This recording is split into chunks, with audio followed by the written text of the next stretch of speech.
क्या कभी सोचा है कि जब हम नमस्ते कहते हैं तो इस एक शब्द में असल में कितनी अलग-अलग ध्वनियां होती हैं?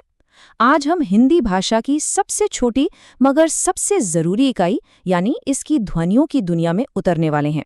भगवाल सर के दिए गए मार्गदर्शन के आधार पर हम इस मजेदार विषय को कुछ आसान सवालों और जवाबों के जरिए समझेंगे।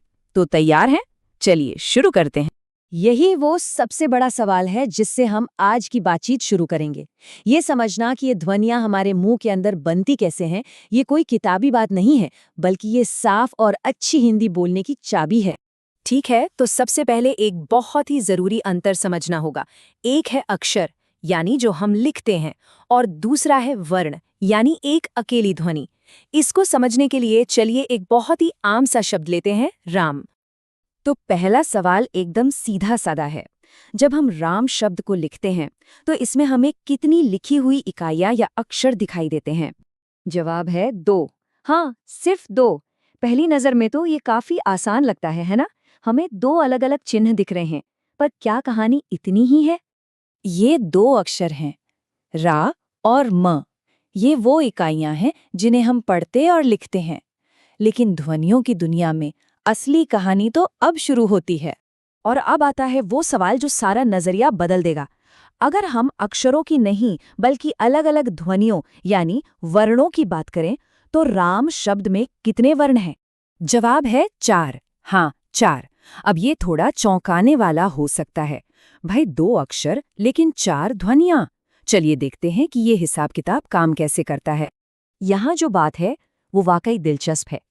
देखिए, रा अक्षर जो है वो असल में 2 ध्वनियों से बना है, आधी र की ध्वनि और आ की पूरी ध्वनि।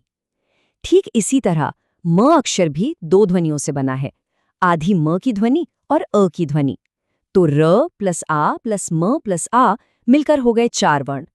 यही अक्षर और वर्ण के बीच का सबसे बड़ा फर्क है। तो अक्षर और वर्ण का फर्क समझने के बाद चलिए अब आगे बढ़ते हैं और हिंदी ध्वनियों के पहले बड़े परिवार से मिलते हैं, स्वर। तो जब हम लिखते हैं उस हिसाब से देखें तो देवनागरी लिपि में कुल कितने स्वर गिने जाते हैं?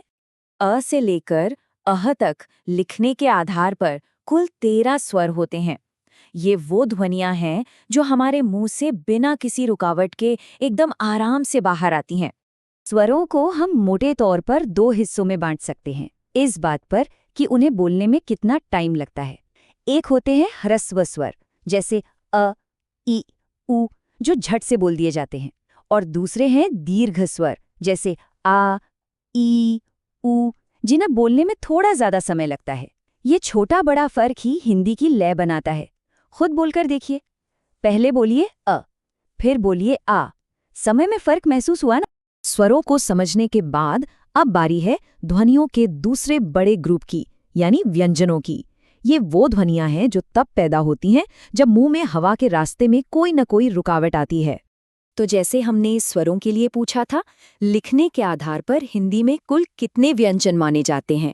क से लेकर ह तक कुल 35 मूल व्यंजन हैं।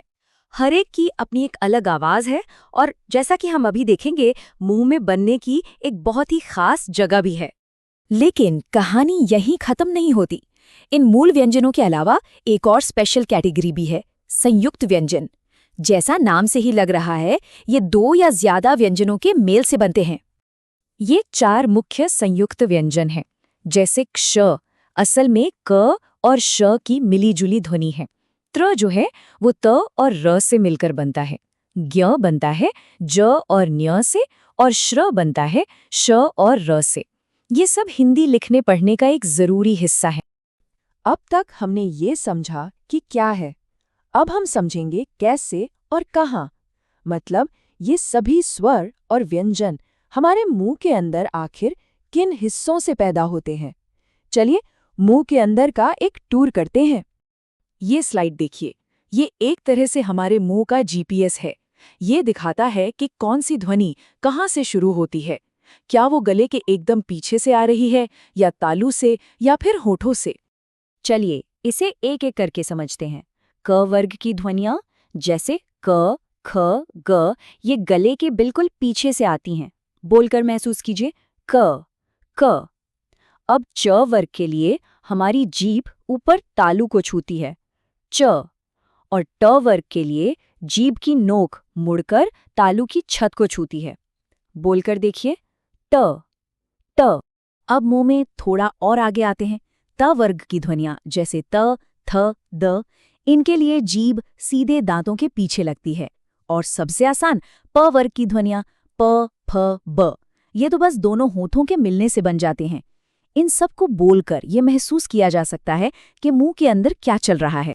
और आखिर में कुछ और जरूरी ध्वनियां श, श, स जैसी ऊष्म ध्वनियां हवा के घर्षण से बनती हैं, एक फुसफुसाहट जैसी आवाज। ल और र दांतों के ठीक पीछे वाली जगह से बनती हैं, और न, न, म इन ध्वनियों में हवा नाक से निकलती है, इसीलिए इन्हें नासिक्य कहते हैं। म बोलकर नाक पर हल्की वाइब्रेशन महसूस कीजिए। तो एक बार फिर इस नक्शे पर नजर डालते हैं। अब ये सिर्फ एक चित्र नहीं है ना, बल्कि ये हिंदी की हर एक ध्वनि का एक वैज्ञानिक खाका है, जो दिखाता है कि हमारी भाषा कितनी व्यवस्थित और शारीरिक क्रिया पर आधारित है। तो हम इस पूरी बातचीत को एक सवाल पर खत्म करते हैं।